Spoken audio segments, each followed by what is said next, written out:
मित्रांनो, मी पवन आडे संघर्ष टीव्ही चॅनलमध्ये आपलं स्वागत करतोय।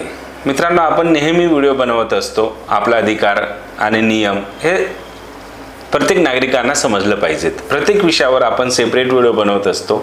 मागे पण बनवलंय आणि पुढे पण बनवणार, आणि हा आपला 6वा विषय आहे। आजच्या व्हिडिओमध्ये आपण जाणून घेणार आहोत जे रेशन कार्ड धारकांना जे नियम आहेत, जे अधिकार आहेत, ते अधिकार तुम्हाला माहिती नाहीत, तर माहिती असायला पाहिजे म्हणून हा व्हिडिओ बनवत आहोत आपण। नेहमी काय करतात ना, रेशन कार्ड धारकांना रेशन दुकानदार जो आहेत ना तो फसवत असतो।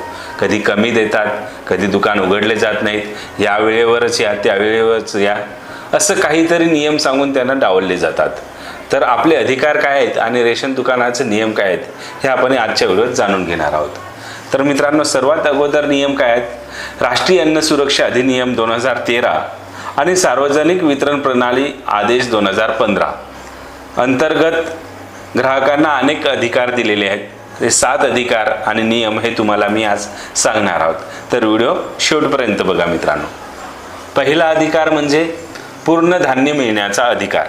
शासनाने तुमच्या रेशन कार्डाच्या प्रकारानुसार जेवढे धान्य मंजूर केले आहेत तेवढेच धान्य तुम्हाला मिळाले पाहिजे। जसं की तुम्हाला प्रति व्यक्ती 5 किलो आहेत, तर 5 किलो तुम्हाला भेटलेच पाहिजे। 4.5 किलो नाहीत, तर 4 किलो पण नाहीत, 4.5 किलो पण नाहीत, 5 किलोच तुम्हाला भेटले पाहिजे, अगदी करेक्ट वजन। अधिकार क्रमांक 2, शासनाने निश्चित केलेल्या दरात धान्य मिळण्याचा अधिकार। तर शासनाने जे निश्चित केलेले आहेत दर, आता तुम्हाला काय माहित की कुठे आहेत, तर ते दर तुमच्या रेशन कार्ड दुकानावर जो लावतो फलक तिथे लिहून असते। आणि दुसरी गोष्ट मी तुम्हाला समोर व्हिडिओ सांगणार आहोत, पावती भेटते एक, तुम्हाला तो दर तुम्हाला माहिती असायला पाहिजे। तर कधी कधी दुकानदार काय म्हणतो, वाहतूक खर्च, पोते बॅग शुल्क, सेवा शुल्क, इतर कोणते अनधिकृत शुल्क लावले जातात, तर हे चुकीची बाब आहेत। कोणतेही खर्च तुमच्यावर लादले जात नाहीत। तुम्हाला डायरेक्ट फक्त जितकं रेशन कार्ड धारकांना दर केलेले आहेत तर त्या दरानुसारच तुम्हाला दिले पाहिजेत। हे कोणतेही अतिरिक्त शुल्क तुम्हाला लागत नाहीत, हे तुम्हाला माहिती असायला पाहिजे। अधिकार क्रमांक 3, अचूक वजन मिळण्याचा अधिकार। आता कधी कधी काय असतो ना, कधी कधी आपल्याला 5 किलो पाहिजे तर 4 किलोच देतात, 3 किलोच देतात, कमी जास्त करतात, त्यात कशाचं वजन करतात, अनेक कारणं सांगतात। पण असं नाहीत मित्रांनो, आपल्याला अचूक वजन मिळालाच पाहिजे। आणि ते वजन आपण कुठे बघतो?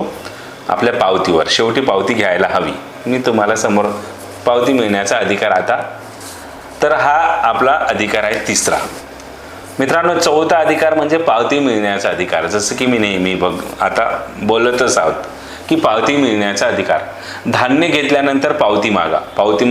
पावतीमध्ये काय काय असतो? धान्याचा प्रकार, प्रमाण, दर, भरलेली रक्कम, व्यवहाराची तारीख, ही माहिती पूर्ण पावतीमध्ये असते, म्हणून तुम्हाला पावती मागायलाच पाहिजे। कधी कधी कोणी पावती देत नाहीत आणि पावती घेत सुद्धा नाहीत। घ्यायचंय मित्रांनो, हा आपला अधिकार आहे।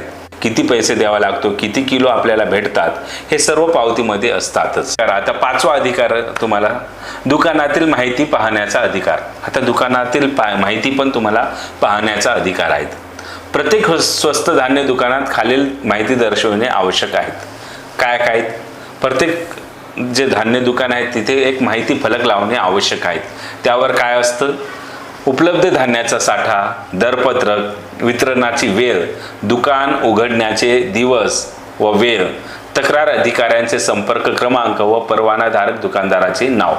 आता त्या एक बोर्ड असते आपल्या दुकानाजवळ समोर, जे स्वस्त धान्य दुकान असते ना, तिथे बोर्ड लावणे बंधनकारक आहे, तिथे लावायलाच पाहिजे। त्यावर काय काय लिहून असते? त्या परवानाधारकाचे नाव। विशेष म्हणजे तिथे जर तुम्हाला काही तक्रार असेल तर त्या तक्रार अधिकाऱ्याचे संपर्क क्रमांक सुद्धा त्यावर लिहून असते। 3री गोष्ट म्हणजे वितरणाची वेळ, म्हणजे वेळ जे आहेत, दररोज किती या वेळापासून या वेळापर्यंत उघडी असलीच पाहिजे। त्या वेळेतनं उघडी नसेल दुकान तर तुम्ही तक्रार करू शकता। कधी कुठे कुठे असं असतात ना मित्रांनो, महिन्यातून 2-4 दिवसच उघडी असतात दुकान, आणि ते म्हणतात की या वेळेस जर आले तर तुम्हालाच भेटणार, नाही तर भेटणार नाहीत। तर असं नसते मित्रांनो। प्रत्येक दररोज आणि काही जे ठराविक दिवस असतो ना त्या दिवशी ते उघडी असायलाच पाहिजे, जे शासनाने ठरवून दिलेले आहेत त्या वेळेनुसार आणि त्या दिवसात. आता 6वा अधिकार म्हणजे वेळेवर सेवा मिळण्याचा अधिकार. दुकान शासनाने निश्चित केलेला दिवस व वेळेत सुरू असले पाहिजे. जसं की मी तुम्हाला म्हणतोय, वेळेत सुविधा मिळण्याचा अधिकार म्हणजे ह्या दिवशी दुकान चालू असले पाहिजे म्हणजे चालू असले पाहिजे. जर शासनाने निश्चित केलेल्या आहेत सोमवार ते शुक्रवार दुकान उघडी पाहिजे. वेळ जी आहे सकाळी 9 ते 12 काय आहे ते तिथे लिहून असते, तुम्हाला माहिती असायला पाहिजे. 9 ते 12 आणि साधारणतः 9 ते 12 असते सकाळी आणि संध्याकाळी 5 ते 7 असं काहीतरी पण नेहमी असतो. एखादा दिवस रविवार वगळता इतर दिवस चालू असतेच दुकान. तर हे तुम्हाला माहिती असायला पाहिजे. वारंवार दुकान बंद ठेवणे, धान्य संपले असं खोटे सांगणे, लाभार्थ्यांना विनाकारण परत पाठवणे, काही ग्राहकांना प्राधान्य देऊन इतरांना नकार देणे हे संबंधित दुकानदाराचं चुकीचं वर्तन आहे. म्हणून तुम्ही तक्रार करायलाच पाहिजे. आणि अधिकार क्रमांक 7, तक्रार करून कारवाई करण्याचा अधिकार. जर दुकानदार असेल, कमी धान्य देत असेल, जास्त पैसे घेत असेल, पावती देत नसेल, काळा बाजार करत असेल, गैरवर्तन करत असेल, दुकान वेळेवर उघडत नसेल, तर तुम्ही कायद्यानुसार तक्रार करू शकता. आता कुठे तक्रार करता? वरिष्ठ अधिकाऱ्याजवळ. आता तक्रार कुठे करायची? तर लिहून घ्या मित्रांनो, तहसील पुरवठा अधिकारी, जिल्हा पुरवठा अधिकारी, जिल्हाधिकारी कार्यालय, राज्य अन्न नागरी पुरवठा व ग्राहक संरक्षण विभाग आणि ग्राहक आयोग योग्य प्रकरणामध्ये. तर ह्या संबंधित ठिकाणी आपण संबंधित अधिकाऱ्यांजवळ तक्रार करू शकता. तक्रार करताना पावती, फोटो, व्हिडिओ, साक्षीदार जोडल्यास कारवाई करणे सोपे होते. तक्रार करताना आपण व्हिडिओ काढायला पाहिजे, फोटो काही असेल तर तुमच्याजवळ पावती असली तर त्यावर जास्तीत जास्त निर्णय घेतले जातात. हे आवश्यक आहेत. आता काही महत्त्वाच्या सूचना मी तुम्हाला देतोय, ते पुढील प्रमाणे आहेत. आधार लिंक नसल्यासही पात्रतेनुसार लागू असलेले नियम तपासा. बायोमॅट्रिक अडचणी असल्यास पर्यायी प्रक्रियेची मागणी करा. जर बायोमॅट्रिक तुम्हाला थंब लावायचे सांगत असेल तर दुसरा पर्याय असतो, त्यांची मागणी करायची. अंगठाचा ठसा न जोडल्यास संबंधित अधिकाऱ्याकडे पर्यायी पडताळणीबाबत विचारणा करा. अंगठाचा कधी आपला ठसा जुळत नाहीत तर पर्यायी त्यांना सांगायचं दुसरा पर्याय काय आहेत, हे तुमचा अधिकार आहे. दिलंच पाहिजे. काही ना काही अधिकार असतो. कोणत्याही कोऱ्या कागदावर किंवा चुकीच्या नोंदीवर स्वाक्षरी करू नका. तर हे तुम्हाला माहिती असायला पाहिजे. तर मित्रांनो, रेशन हे सरकारची कृपा नसून पात्र नागरिकांना कायद्याने दिलेला हक्क आहे. त्यामुळे आपल्या अधिकारांची माहिती ठेवा, पावती घ्या, कमी धान्य घेऊ नका आणि आपल्या अधिकारापासून वंचित राहू नका. तर हा होता मित्रांनो रेशन दुकानदाराचा नियम आणि रेशन कार्ड धारकांचा अधिकार. तुम्हाला कसं वाटलंय? हे नियम तुम्हाला माहिती होतं का?